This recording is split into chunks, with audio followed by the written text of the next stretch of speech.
Assalamualaikum warahmatullahi wabarakatuh. Okey, bersambung kita lagi dalam video kali ini. Okey, kali ini kita masih lagi di tajuk 2.1 teknologi pembuatan. Cuma hari ini kita masuk pada subtopik 2.1.7 membuat model 3 dimensi berdasarkan proses kerja.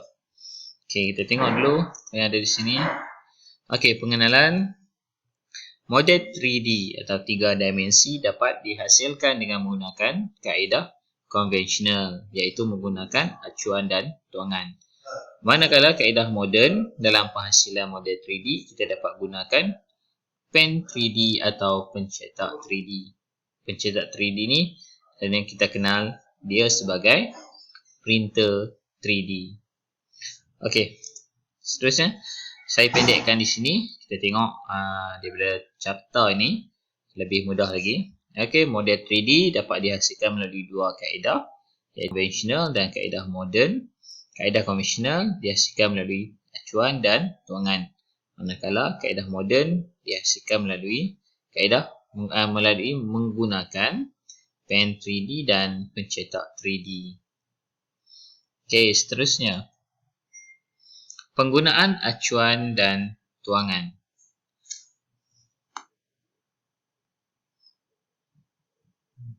Okey. Pelbagai bahan boleh digunakan untuk membuat model 3 dimensi dengan kaedah acuan dan tuangan. Okey, antara bahan yang boleh digunakan sebagai acuan dan tuangan ialah plaster of Paris ataupun kita lebih kenalinya sebagai POP, campuran epoxy resin dan epoxy hardener, getah atau silikon dan plastik. Okey, raja di sebelah ini akan menunjukkan langkah-langkah tuangan menggunakan epoxy resin dan epoxy hardener. Okey, langkah-langkah ini biasanya keluar untuk soalan di bahagian C, soalan 10 markah. Jadi, kamu haruslah mengingati dan memahami langkah-langkah untuk menghasilkan epoxy resin dan epoxy hardener. Okey, tengok.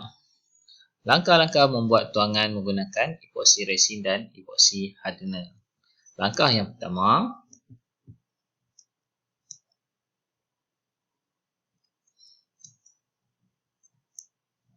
okey, minta maaf tak boleh jelas kat sini. Okey. Langkah yang pertama ialah sediakan acuan. Kenapa sediakan acuan dulu? Sebab bahan tuangan yang kita akan hasilkan daripada epoxy resin dan epoxy hardener akan dituang ke dalam acuan. Jika kita tidak sediakan acuan, kita nak tuang di mana benda ni? Okey. Jadi sebab itulah dalam langkah-langkah ini mesti disediakan acuan terlebih dahulu. Okey, langkah yang pertama sediakan acuan. Seterusnya langkah yang kedua, barulah kita sediakan epoxy resin dan epoxy hardener. Okey, epoxy resin dan epoxy hardener datang dalam bentuk cecair jernih. Okey, ni di sebelah ni ada gambarnya. Okey, dari segi rupa dia sama saja, cecair jernih. Cuma kita perlu ikut label yang telah ditetapkan. Okey, langkah yang ketiga, sediakan sukatan epoxy resin dan epoxy hardener dengan nisbah 50%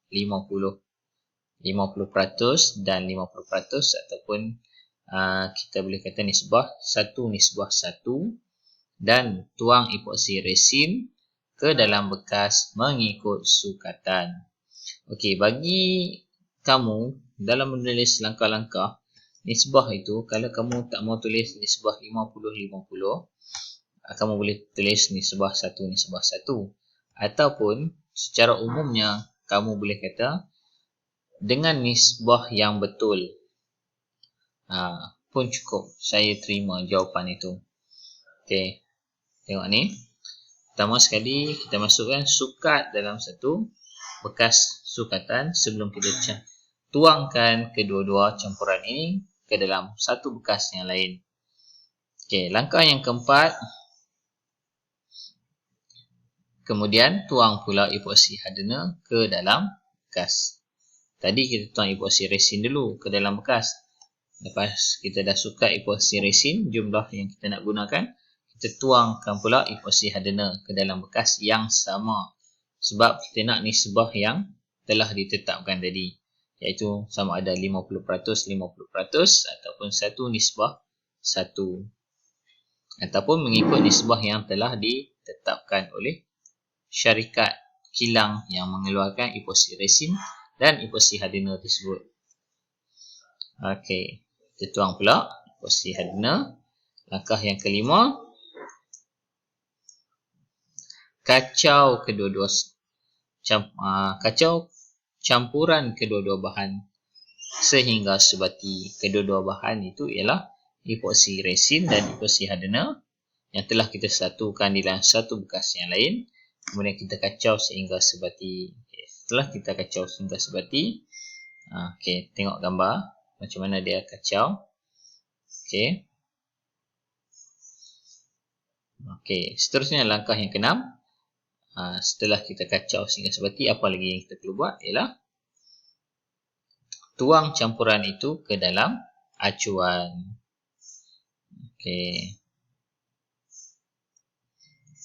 Pak, contoh tuang bahan ke dalam acuan. Langkah yang terakhir, biarkan bahan tersebut mengeras dan keluarkan hasil tuangan daripada acuan. Biasanya mungkin dalam masa 24 jam bahan tersebut dah mengeras sepenuhnya. Jadi keesokan harinya kita boleh keluarkan bahan daripada acuan. Itu cara konvensional. Cara yang kedua ialah cara moden, iaitu dengan penggunaan pen 3D. Nak guna pen 3D ni, dia ada langkah-langkah dia. Kita tengok langkah yang pertama dalam penggunaan pen 3D. Sebelum tu kita kenal dulu apa itu pen 3D. Pen 3D dapat menghasilkan model 3 dimensi sama seperti pencetak 3D. Pen 3D, pencetak 3D, benar sama. Pencetak dia dicetak oleh aplikasi komputer. Kita buat design dalam komputer menggunakan bantuan CAD dan kita upload ke dalam pencetak. Pencetak akan print benda tu. Dia akan jadi objek, bukan jadi kertas tau. Dia bukan keluar kertas, dia keluar objek. Contohnya kalau kamu print bentuk telefon, dia akan keluar sebiji macam bentuk telefon yang telah kita cetak. Ada ketebalan dia, ada lebar dia. Dia akan jadi objek yang sebenar seperti mana yang kita kendaki. Kalau kita gunakan pen 3D pula, kita kena menggunakan tangan kita sendiri untuk menghasilkan objek yang kita kehendaki. Pen ini menggunakan haba. Pen atau printer 3D, dia menggunakan konsep haba untuk mencairkan bahan mencetak. Tiga bahan mencetak yang digunakan di sini ialah acrylonitrile butadiene strin ataupun kita panggil ABS, polylactic acid PLA dan thermal polyurethane TPU. Nama dia ni kamu kena ingat. So kalau dalam peperiksaan keluar, kena tulis lah. Dalam kurungan tu jangan lupa ABS, PLA dan TPU tu. Ini tiga bahan untuk menghasilkan bahan mencetak untuk pen 3D dan printer 3D. Sebenarnya bahan ini adalah bahan yang sama untuk pen 3D dan pencetak 3D. Bahan mencetak ini menjadi cair apabila dipanaskan dan dikeluarkan melalui hujung pen atau pencetak 3D. Objek yang terhasil daripada pen 3D atau pencetak 3D adalah dalam bentuk wireframe.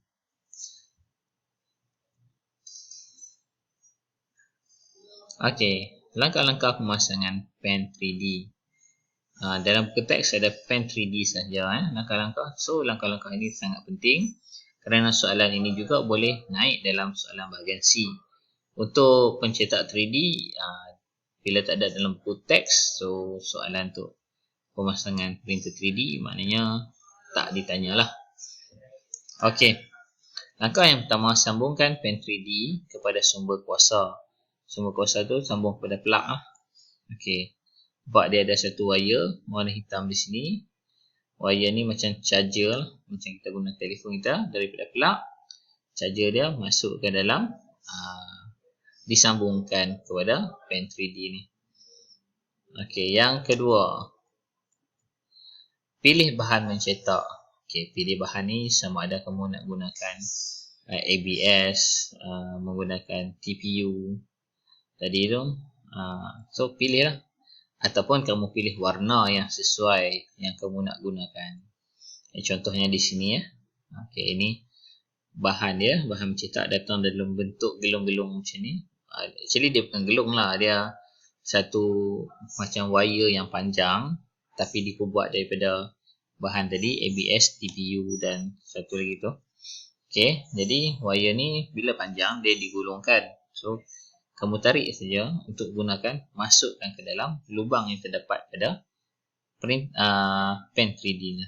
Okey, jadi kamu boleh pilih bahan mencetak ni berdasarkan mungkin jenis bahan mencetak ataupun warna bahan mencetak yang kamu nak gunakan. Okey, langkah yang ketiga, panaskan elemen pemanas pada pen. Okey, bila kita panaskan dia, kita tekan switch, kita tekan on. So dia ada indikator kat sini yang menunjukkan benda tu on, dan ada setengah pen 3D dia akan keluarkan, dia akan tulis kat sini digital berapakah suhu pen 3D pada masa itu. Okey, seterusnya langkah yang keempat, masukkan bahan mencetak pada pen 3D.